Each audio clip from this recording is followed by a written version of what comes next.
VitaminSupport.com. I am getting a very late start today. It's 1:50 in the afternoon, which means I'll probably be working till about 10 or 11 tonight. But it's no secret that I went to a psychologist. I talked my problems out. Have another appointment in about a month, and it seemed like after I spoke about my problems, I slept better. But since then, I'm back to not sleeping well. So much so that my wife came out yesterday in our apartment, and I scared the shit out of her, really, because I'm just standing there. I just left the bathroom, and I'm standing there, and she sees this dark figure and like freaks out. She's like, "What the hell are you doing awake?" And I'm like, I was starting to get manic. Like, I'm walking around, I couldn't fall asleep. I was reading a bunch of different stuff on speeches because I'm working on a speech, and for some reason I just can't turn my brain off right now. And it's like I'm obsessed almost, like I'm going through this stage of being obsessed with everything around me. All the stress that I have is just so high. So maybe I have to, maybe go every 2 weeks to the psychologist and talk my problems out. I don't know. But I'm losing weight, just like everything. I'm not eating as much. My appetite's down. So I think I'm just gonna go back to like an actual doctor, make sure that there's nothing else going on, because I had the surgery on my leg. It went fantastic. The swelling's down. It actually looks like a normal 33-year-old leg. And but I haven't been back to an internist in a while. So I really want to get some levels checked. Make sure that all my vitamins are good, because I own a supplement company. I take everything that you could possibly take, but that doesn't mean that like my red blood cell count's off, or I don't know, something could be going on. And then thinking about that with stress, with your kids, maybe something's wrong with you, you start freaking out. So just something's just not right now. So I got to get checked up. Make sure that I'm completely healthy. It could just be mental. I don't know. But just gotta be sure. So actually, after this video, I will be making an appointment with my internist, which I hate going to the doctor. But it's for my kids, my wife, and for myself. Okay, so today's story. I'm eating candy, sorry. This is a good story. He's not clean yet. Usually I don't do stories like that. But he's got an interesting story. I can relate to his story in some parts. And he seems like a real genuine guy. So, hi Ryan, first off, I just want to say thank you for being such a genuinely nice person. Your videos on YouTube really are great and show that you are the type of person that actually cares about people, because you can tell you have been through the hell of opiate addiction. I got a dog barking in the back. I'm about to lose it. I don't have time to do another video. Been through hell of opiate addiction, and I think that is why people gravitate towards you, because I can honestly say I feel like I just simply trust you. I love your story about Frank from Home Depot, too. Now, funny thing about Frank from Home Depot. I told that story about, I guess, 2 or 3 days ago now.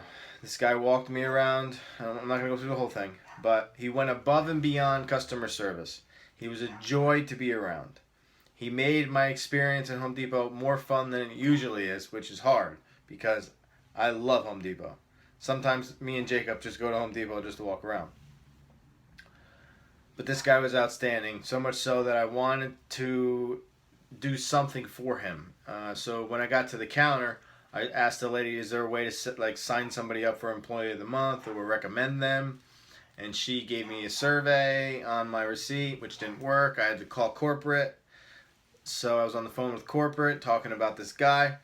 And just so happens that there was a girl that commented on that video that said her uncle, Frank, fits like the description exactly of who I was describing, and he lives in New Jersey and works at Home Depot. So I'm still waiting to hear back from her. because I did put up the last name, hoping that it's him. But since I haven't heard back, maybe it's a different Frank. Because me personally, I know at least 5 or 6 Franks. But a Frank that fits that personality, the way he was, Home Depot, New Jersey, I don't know. Hopefully. Okay, so I love your story about Frank from Home Depot too. By the way, I feel that kindness and empathy for others is something the world lacks right now, and we all sometimes need reminders on how the little things can make a difference. 100%. Anyways, the reason I decided to finally email you and share my story is because I truly feel like this is the first time I am optimistic about my recovery.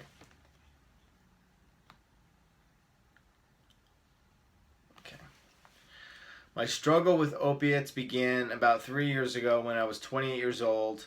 I got a job with a very reputable mortgage finance company and was able to get my mortgage license. This was the greatest thing that ever happened to me and by far my biggest accomplishment at that time. I worked my ass off to achieve this. Everything was going awesome. I went from minimum wage to making over 6 figures a year. Imagine. That's a pretty big jump. It's a lot of coin in your pocket. Probably still living at home too. On top of the world, right? Well, I wasn't used to a desk job and sitting down all day, so after about 6 months I started getting back issues and back spasms. I know where this is going. I saw a doctor about this.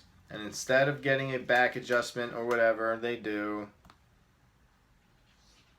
gosh darn it, he asked if I had ever been prescribed pain medication, which I honestly answered no. The next thing I knew, I had a script for Oxycontin. Now, let me stop the video right there. There used to be a time in America where, you you toughed it out. Okay, if you had issues, you'd exercise or stretch, get through the pain. There was a time in the 90s when there was a big push where people should not feel pain. People should feel comfortable, and I agree with that 100%. What happened is the pharmaceutical industry, they started going like this. Here's our chance. All right, we have the government behind us right now saying that we want to be more liberal with pain medication. We don't want anyone in pain. Now, for a man his age to have back problems from sitting in a chair, you're going to give him narcotics? What the hell's wrong with you? I mean, I'm not a doctor. I can't give medical advice. But seriously, put him in physical therapy. Tell him to go to the gym. Work out. Work those muscles around you, those back muscles. Strengthen them.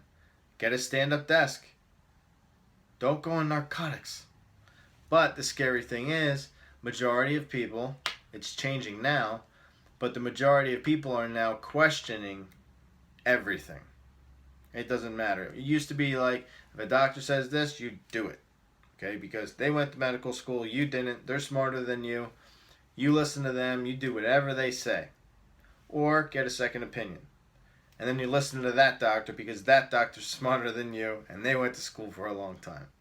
Now you got the internet, which isn't always the greatest thing because there's a lot of bad info, but still there's tons of great info.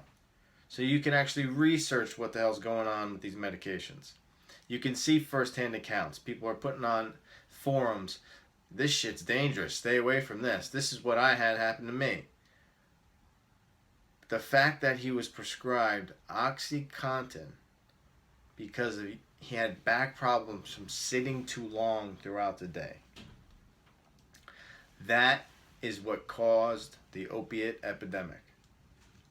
And I asked him, I actually texted him, no, I didn't text him, I emailed him yesterday, and I asked him if I could use that little bit as part of one of my speeches that are coming up. Because it's just, it tells the story. That is the story of the opiate epidemic in America. Right there. 20-something years old, back problem from sitting too much, gets narcotics. It kills me. So, the next thing I knew, I had a script for Oxycontin, which truthfully I had never taken before. The only experience I had with pain meds was from when I broke my arm skateboarding when I was 13, and I hated them because they made me feel sick. I started taking Oxy as prescribed and felt great. I used them exactly as prescribed, and I screwed that one up there. When I returned to the doctor the next month, he was not there, and his assistant asked me a few questions, and I walked out with another script. Remember, feeling like this was pretty shady, considering I did know this was a narcotic, and it seemed to be way too easy to get. But you didn't stop yourself, and that's why. I'm with you there, brother. Okay, I'm a little far. Another month went by, except now I was noticing I needed to take more to get the same effects. When I told my doctor this, he said that he cannot prescribe them to me anymore because I was abusing them. Unbelievable. I felt like I had been tricked or something. So here I am, admitting to my doctor, just trying to be honest, saying I might have a problem, and he seemed like he turned a cold shoulder and recommended a $30,000 a year or $30,000 a month rehab, which at the time when I had money, I wish I would have had just done that. Instead, the decision that I did, man, this is all crapped up. I really got to proofread stuff. But I made a decision that I didn't have a problem and I could fix this on my own. I started by meeting people who had pills, which in the mortgage industry it is very easy to do, which in most industries it's easy to do. And I was just getting by purchasing pills from random employees and so-called friends. This went on for about another year until it got to a point where it started affecting my attendance at work, even though I was crushing it on the sales floor. Meaning, I was very, very good at what I did. I was calling out sick like almost once a week because I couldn't get pills and was literally spending way too much money on them. So I would get dope sick. I remember bumping into an old friend from high school. Oh, don't we all? One day, and I was feeling sick from not having anything, and he asked me what was up, and I told him I ran out of my meds, and I was going through withdrawal. At that point, his eyes almost lit up, saying, "Well, I've got you covered. Have you ever tried heroin?" This was the beginning of the real battle for me. I always told myself I would never touch heroin because I was afraid of needles. But he explained to me you could smoke it. It wasn't as bad for you and it was safer, so I tried it and it was amazing. It took away my pain quicker than pills and it was cheaper. Even though I knew it was dumb and wrong, I didn't care. I just wanted to feel better, so I stopped using pills and went on to just smoking black tar heroin. I did this for about another year while keeping my job, but in the back of my head, I knew I wanted to stop. I just kept telling myself, I'll quit next week. Didn't we all do that? Or next month. Finally, I had enough and knew I needed to stop. So I took a leave of absence from work for 30 days with $15,000 in savings. I purchased all the things I researched for withdrawal, like Imodium, vitamins, 5-HTP, potassium, you name it. Now I'm going to stop right there. I had a conversation yesterday with somebody who actually, I did their video, I believe, on Monday. We talked for quite a while. And there's still a lot of misinformation on Imodium, which is loperamide. Okay, you guys are probably familiar with the Jewish gentleman on YouTube who was taking hundreds of pills This stuff is bad for you. I mean, it will kill you quicker than most opiates, except for fentanyl, because that shit's just gnarly. And it does stuff to the heart that I don't even know yet. Like, I'm trying to research what it does, but it's not good to take 100 pills of Imodium and you get addicted to it. So much so that now the pharmacies around here, you walk around, because I have an antacid problem. I take I think it's omeprazole. It's Prilosec. I saw for the first time they're locked up. They are now locking up Imodium products. You have to ask for them to get it, so they open it with a key, because people were buying so much of this stuff, so they wouldn't go through withdrawal. So just be careful with that. I just want to throw that in there. So when I first started going through withdrawal, it was hell on earth. I had no idea it was going to be as bad as it was, but I did it completely on my own for about 2 weeks until I caved in. And I said, fuck it. I have 2 more weeks off work. I want to enjoy it. So like an idiot, I used again and fell right back where I started. And it makes me so angry because when I think about it, there's no reason for me to use again. I just did it because I felt like I could. No, you got bored. You had that void, that time. When I was talking to a female yesterday, same situation. She's able to go, like 4 to 5 days without using, which to me is not normal, and it's heroin. Shooting up too. So she can go 4 days. She'll use 4, 5, 6. Those 4, 5, 6 days, right? So 1, 2, 3. She'll stop for 4 days. Feel a little sick. Not even think about using. And then maybe like a week later, get an urge and use for 3 days.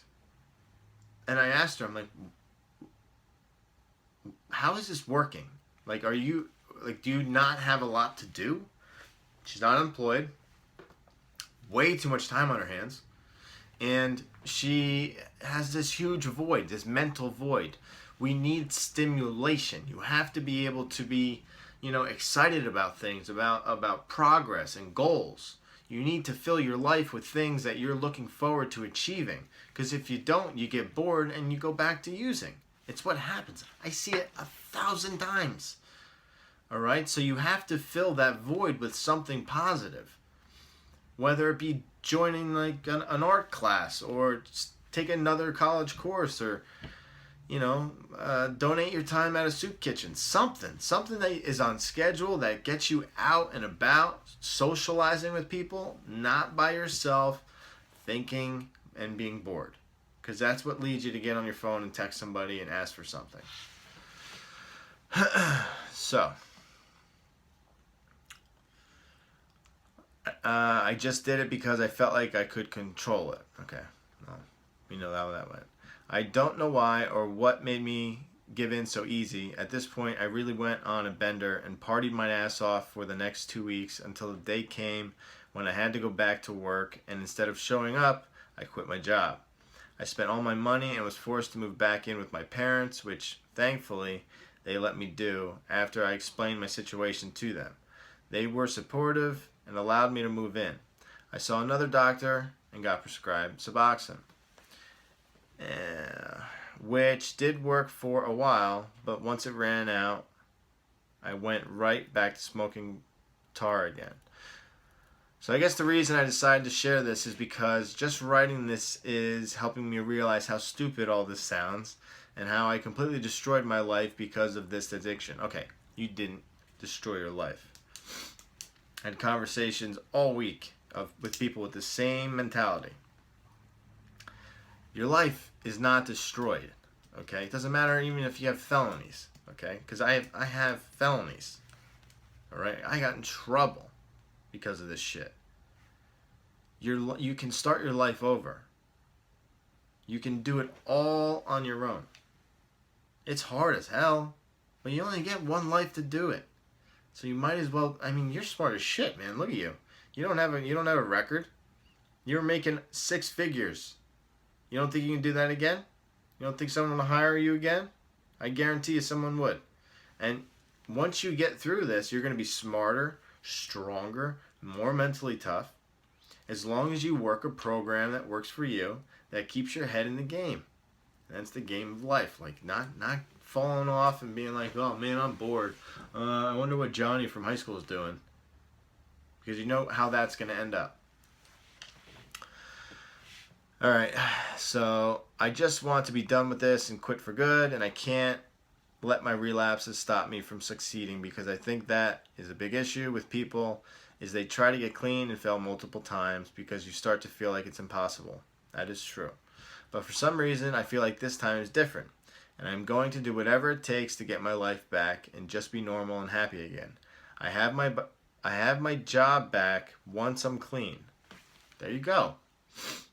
And I have the support of my friends and family, but I cannot seem to get past 2 weeks clean. And it's so frustrating because I let little things like fear and anxiety, depression get in the way. Right, that's all normal though. I mean, that's part of... I'm going to end it there because he goes on to other stuff. Shit, I hit the camera. Now you can see the damn thing. There you go. That's all part of recovery anyway. So you're gonna have to learn to deal with that or cope with that, or you could do what I just did and go see a psychologist and talk to somebody. Go to a meeting. Try meetings. Some people don't like them because they feel like they're a little too gossipy, but I'll tell you what. There were some meetings I went to. They were the shit. I couldn't wait to go. There was one meeting it was every Sunday morning at 9 a.m. at an Elks Club. It's probably still going, and still the same guys there. And it was all like World War... No, they're probably passing away now.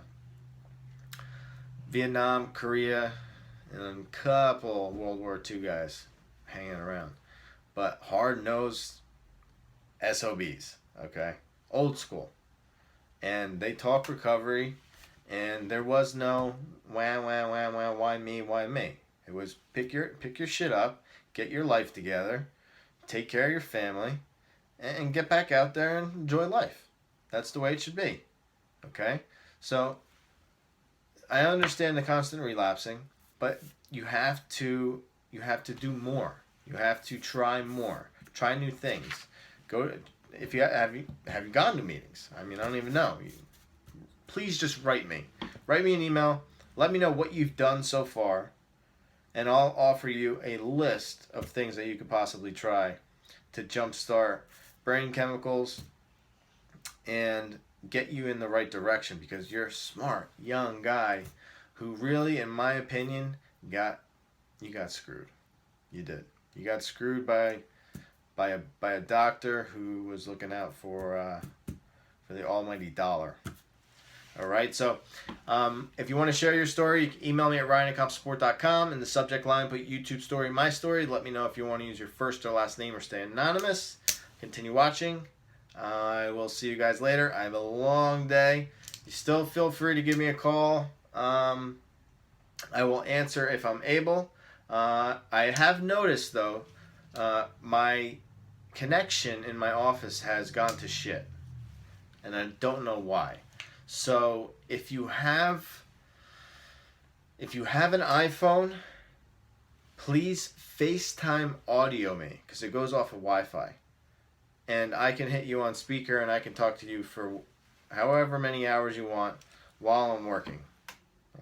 That's a little exaggerated, but it's much easier for me if you have some sort of Wi-Fi connection, and we can talk through there, because otherwise I have to get up, go outside sometimes, because we keep breaking up and it's just a mess. All right, very long video today. I hope everybody's doing well, and I will see you guys tomorrow. Enjoy the rest of your day.